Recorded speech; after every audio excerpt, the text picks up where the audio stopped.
Salut tout le monde, bienvenue chez PNY. Bonjour Olivier, est-ce que tu peux te présenter, savoir ce que tu fais dans l'entreprise? Bonjour tout le monde, je m'appelle Olivier Talon, je suis chef de produit gaming aujourd'hui pour toutes les solutions gaming PNY, notamment sous la gamme de produits Accelerate, dont nous allons parler bientôt. On va découvrir tout ça, à tout de suite.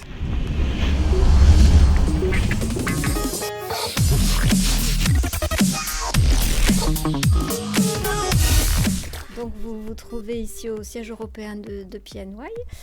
PNY signifie Paris-New York et a été créé en 1985 et le siège se trouve à New York. Donc et récemment on a encore agrandi cette société à travers le monde avec de nouvelles filiales, notamment à Dubaï. Donc le siège se trouve à Bordeaux. Ici, nous comptons 150 employés, donc aussi bien répartis dans le domaine logistique que marketing, que la vente. Voilà, tout à fait. Pourquoi le choix de Bordeaux et pas de Paris comme beaucoup d'entreprises internationales ? Le choix en fait s'est fait c'est un choix historique en fait. Le PDG était à travailler chez IBM sur Bordeaux à l'origine. Donc en fait le choix s'est fait dans la continuité puisqu'il était déjà là. Il a décidé d'ouvrir PNY en Europe puisqu'avant c'était à base US. Et donc c'est pour ça que ça s'est fait tout simplement de cette manière-là en fait. Le produit à l'origine commercialisé par PNY était le module mémoire. Et au fur et à mesure des années, l'offre s'est étoffée par des mémoires flash, des cartes mémoire, des clés USB. Et en 2003, on a eu un temps fort qui a été le lancement de nos cartes graphiques, aussi bien à destination des professionnels que des joueurs. Et Et puis au fur et à mesure des années aussi, les bureaux s'ouvrent de plus en plus nombreux à l'étranger. L'essor. Voilà, exactement. De nos jours, est-ce que vous avez toujours une scission du matériel professionnel et du matériel plutôt joueur, ou est-ce que les deux se sont un petit peu regroupés ? C'est un peu l'impression qu'on peut en avoir en tout cas de l'extérieur. C'est peut-être l'impression qu'on peut avoir, mais au final, les technologies qui sont dedans en fait, ne sont pas identiques. Puisqu'il y a au niveau des produits Quadro, on va être sur une technologie qui va être élaborée de manière... la technologie en fait dedans va être beaucoup plus performante, puisque ce n'est pas les mêmes intérêts et les mêmes utilisations. Oui, soit pour jouer, soit pour faire par exemple du montage vidéo. Exactement. On imagine que... C'est pas du tout la même chose, et le budget derrière aussi n'est pas identique. C'est vraiment pas les mêmes destinations. Et aujourd'hui, on imagine mal quelqu'un utiliser une Quadro pour faire du gaming, puisqu'elles ne sont pas optimisées pour. Et en termes, même qu'elles soient très très performantes, en termes de pas fait pour ça. Exactement. En termes de rendu en jeu, au niveau FPS, on ne verra pas de différence. Donc au final, mieux vaut rester sur la partie consumer que la Qu'est-ce qui va changer du coup entre ces deux cartes, par exemple, entre une carte faite pour travailler et une carte pour jouer ? La qualité des composants et les performances en fait brutes qu'elle va pouvoir délivrer. Donc ma question ce serait, est-ce que vous avez l'intention d'étendre votre secteur d'activité vers d'autres produits dits high-tech ? En fait aujourd'hui, comme vous pouvez le voir, on a quand même une multitude de produits high-tech, que ce soit autant de la clé USB, des câbles d'alimentation, des powerbanks donc, qui servent à recharger en fait, en mobilité ces différents appareils, que ce soit iPad, ordinateur ou téléphone portable. Les micro SD aussi pour tout ce qui est partie photo et également la partie vidéo gaming on va dire avec les barrettes de RAM, donc les modules, les SSD, les cartes graphiques et notre souris Riot. D'accord. Donc en fait vous êtes un petit peu partout. On essaye de vraiment répondre à des besoins en termes de solutions. C'est-à-dire qu'on identifie un besoin qui par exemple, ou plutôt une tendance qui est la mobilité, et on va essayer de proposer une solution autour de cette besoin en fait. On peut voir là que vous travaillez avec Renault, Thales, Peugeot, Citroën. Qu'est-ce que vous apportez à ces marques ? Là, ça va être la partie Professional Solutions, avec en fait, on va leur apporter soit la solution serveur, soit la solution des Quadro ou Tesla en fonction de leurs besoins. D'accord. Beaucoup leurs prototypes, notamment grâce aux cartes Quadro en fait. Ok. Oui, donc c'est plus pour la conception plus qu'à l'intérieur de la voiture. Oui, tout à fait. Je voulais vous dire tout à l'heure, c'est que on parlait des modules mémoire, PNY a été la première marque à permettre d'avoir du module mémoire en rayon en fait. D'accord. Auparavant, les modules mémoire se vendaient toujours derrière le comptoir. On a été la première marque à la proposer en packaging. Et c'est vrai qu'on a une certaine expertise d'un point de vue retail, où on a été novateur sur pas mal de concepts. Ouais, l'expérience. Voilà. Alors notre activité commerciale produit est également complétée par un certain nombre de programmes que nous travaillons, et donc notamment un partenariat avec l'association Cancer du sein Parlons-en. C'est quelque chose auquel on tient beaucoup. Donc ça fait 5 ans que nous sommes partenaires de l'association, et en fait on relaie vraiment les deux objectifs principaux de l'association, qui sont de récolter des fonds pour la recherche scientifique. Donc tous les ans nous commercialisons un produit ruban rose, et une partie des bénéfices revient à l'association. Voilà, à l'association, et on relaie autant que nous pouvons au travers de nos relais de réseaux sociaux le message de la nécessité de se faire dépister. Donc voilà, ça c'est quelque chose que... Très bonne action, du coup de charité. Voilà, exactement. Ouais. Donc là, en fait, j'avais envie de rentrer un peu plus dans l'univers gaming. Qui nous concerne. Voilà. En parlant du coup de quelques chiffres. Voilà, en fait là c'est juste pour rappeler en fait le marché français notamment. Donc en fait en l'espace de 10 ans, il a énormément évolué. Oui. Puisque avant on avait à peu près 29% de joueurs réguliers, et aujourd'hui on est passé à plus de 50%. Donc ce qui est assez important. Merci les tablettes et les smartphones. Exactement. Mais la partie PC compte aussi pour beaucoup. Oui, j'aurais une question d'ailleurs là-dessus. C'est vrai que depuis des années, on nous dit que la tendance est plutôt à l'affaiblissement du marché du PC. Or, personnellement, avec l'actualité, on peut voir quand même que c'est quand même de plus en plus fort le marché du gaming PC. Alors, est-ce que la balance irait pas plus vers vraiment des PC équipés pour jouer, pour travailler, alors que le PC un petit peu plus classique aurait été remplacé par des tablettes? Vous le ressentez comment, vous, de l'intérieur?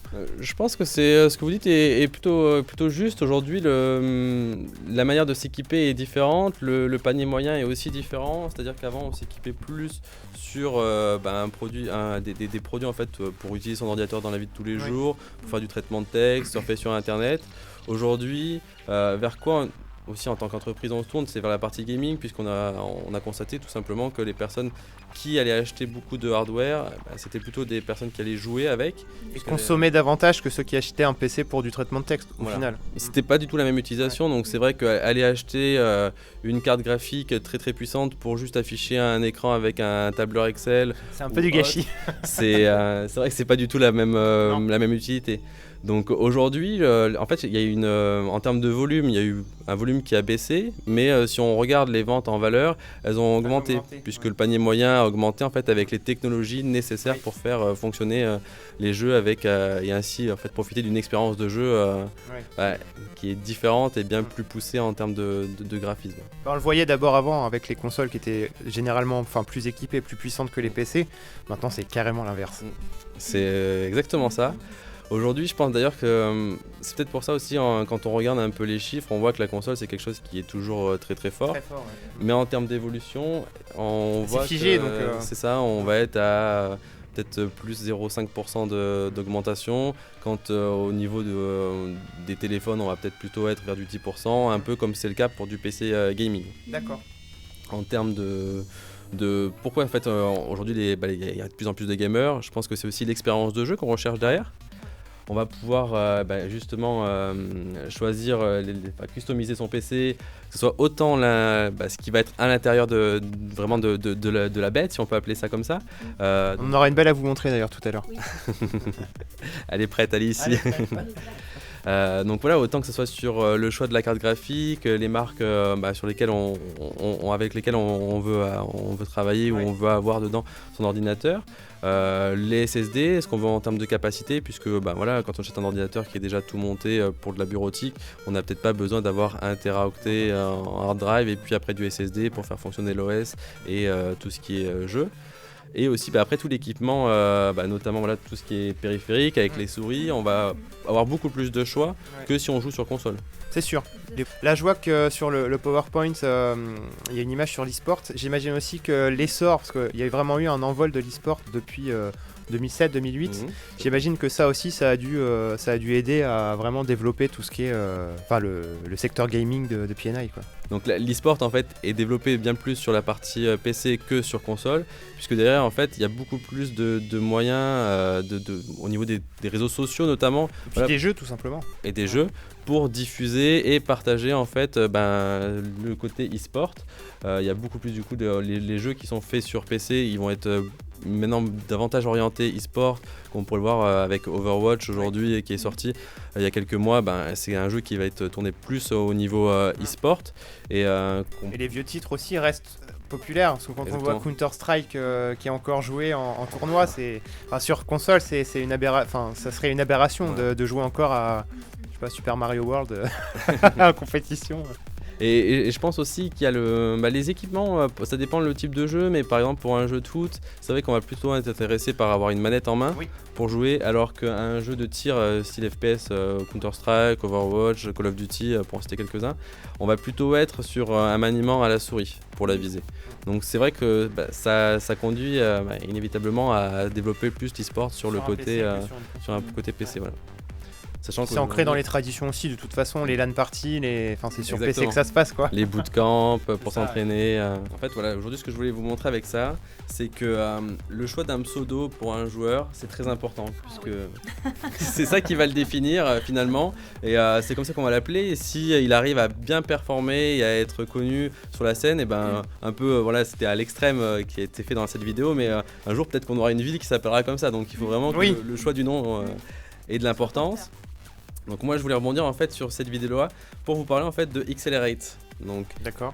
PNY, c'est la compagnie, l'entreprise et la marque. Pour la partie gaming, on a décidé en fait de créer, on va dire une gamme une gamme qui s'appelle Xcelerate, donc XLR8. Accélère. Voilà, en anglais Xcelerate.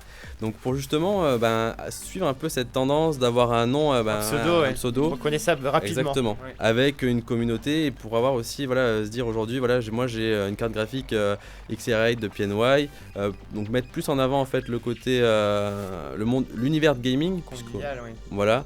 Communauté, on n'est pas du tout sur les mêmes lignes de produits en termes de design, de travail. Le public, c'est pas du tout la même chose, donc c'est pour ça qu'on a préféré aussi avoir notre propre nom de code, on va dire, on va appeler ça. C'est assez récent ça, non? Ça date il y a de 2 ans à peu près, Sophie, si tu confirmes bien. Donc autour du gaming en fait, on a plusieurs solutions donc pour répondre en fait à l'ensemble des besoins qu'on pourrait avoir quand on est gamer, pour justement monter. Et on en a beaucoup. Sur PC. Oh oui. Donc on va avoir une partie en fait qui va être carte graphique, une partie SSD, une partie module de RAM et une partie périphérique. D'accord.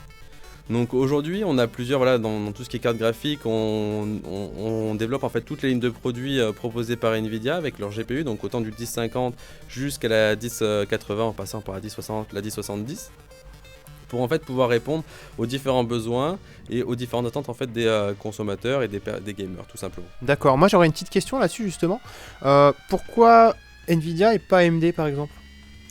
C'est aussi lié à l'historique qu'on a en fait avec Nvidia, comme on vous l'a dit tout à l'heure. Les Quattro. Exactement, on est les partenaires exclusifs en fait sur la partie professionnelle, donc partie Quadro.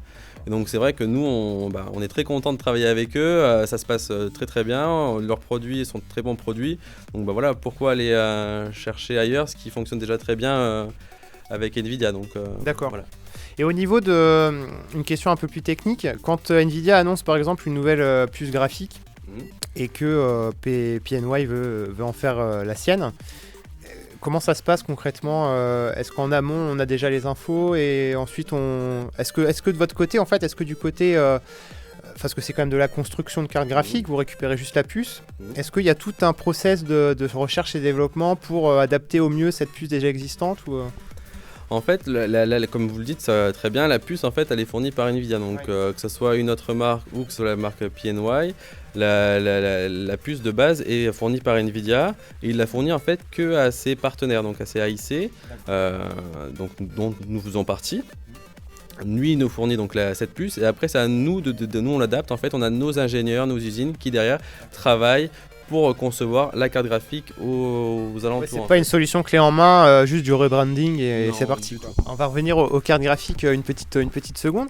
Par exemple, je prends l'exemple de la 1070 ou de la 1080.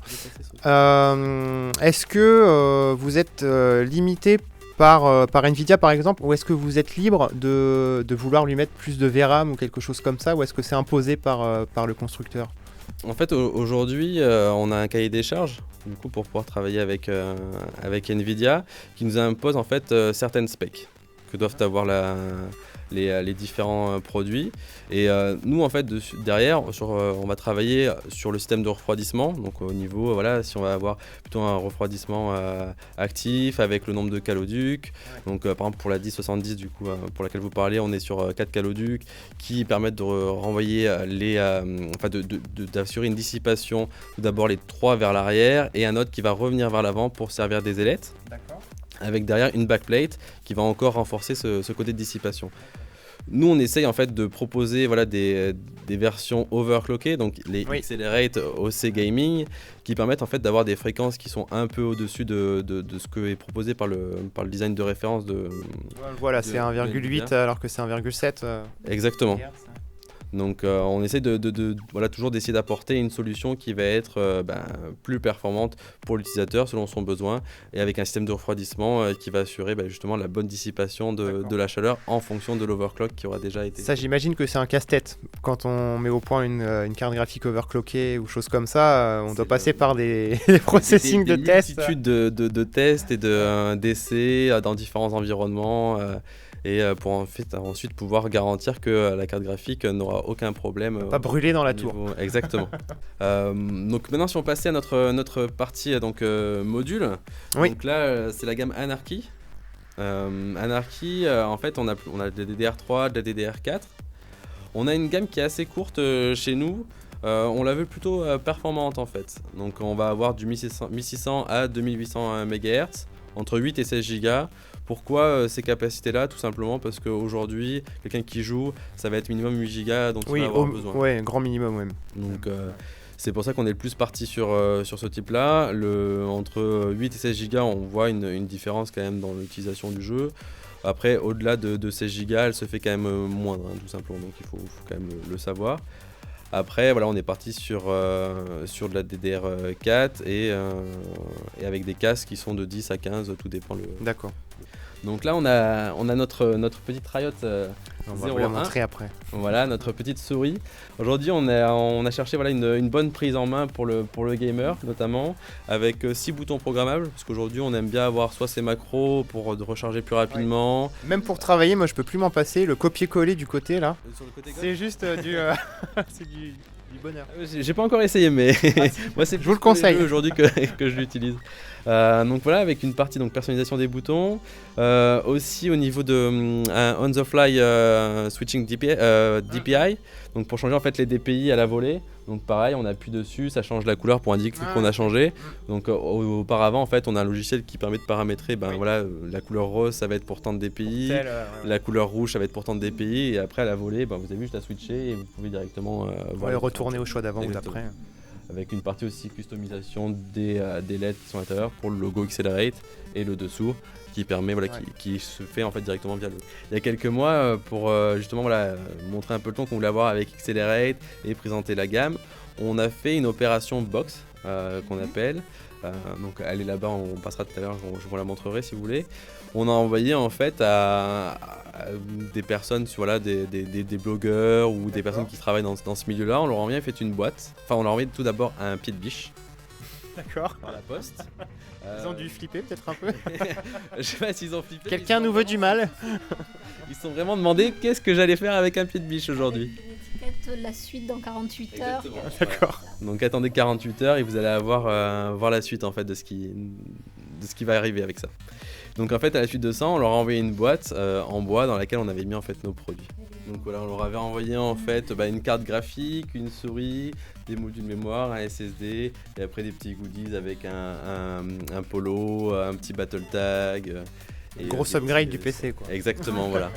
On fait aussi un peu de sponsoring, on va dire, sur certains Twitchers. Alors, donc là, on a une équipe de Twitcheuses. Donc aujourd'hui, on en a une en France qui s'appelle Morrigan, pour laquelle on lui envoie des produits pour qu'elle puisse en fait les faire gagner aux personnes qui suivent le stream tout simplement et la chaîne. Et on a une personne aussi en Allemagne qui s'appelle Chouchou, donc qui elle pareil la même chose, où on lui fournit des produits. Quand elle a des actions qu'elle mène ou quand elle stream, on essaye de faire en sorte que ce soit relayé sur nos pages à nous pour qu'en fait voilà tout le monde on ait une profite, communauté, voilà. on est une communauté en fait qui se construise autour du gaming et pour montrer que nos produits voilà on sait aussi ce que les gamers ont besoin puisqu'on est avec eux également, donc on a besoin d'avoir ce côté là en fait de nos produits. D'accord.